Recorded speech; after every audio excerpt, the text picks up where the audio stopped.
Ihinda-inĩ rĩa thikũ 7 ciũkĩte mathomo thukuru-inĩ cia yunivasĩtĩ cia mũingĩ maya gũtharara angĩkorwo thirikari ndĩgũkorwo yunanĩire njũng'wa na kĩama kĩa arutani kĩa UASU na kũnina ndũgamano ĩrĩa ĩrĩho kwa ihinda rĩrĩ ĩgiĩ ngirimiti cia wũiguano. Get the word.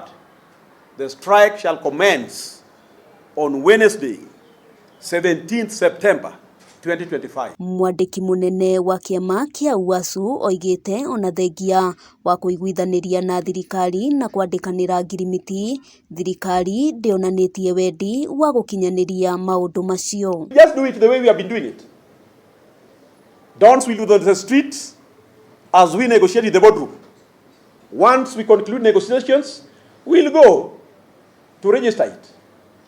Once it is registered, we'll call off the strike. So let no member of the public be surprised. This is our game every year.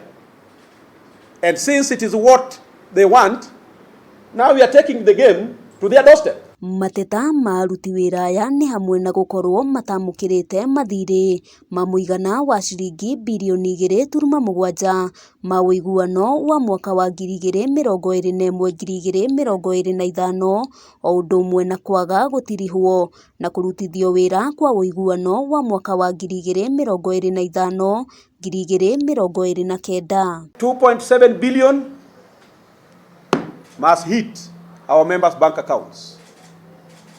The 8.8 billion CBRAs for 2017-2021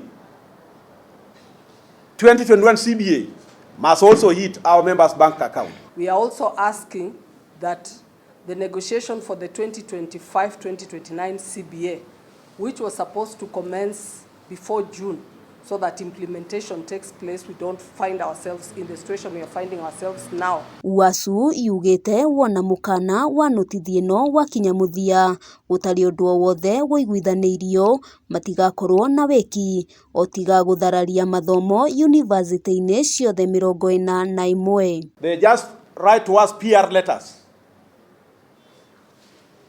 We are going to release. We are going to release money. We are processing. Dons are tired. We cannot wait any longer. Ngĩribotera Kameme TV ngetwo Wambui wa Njũgũna.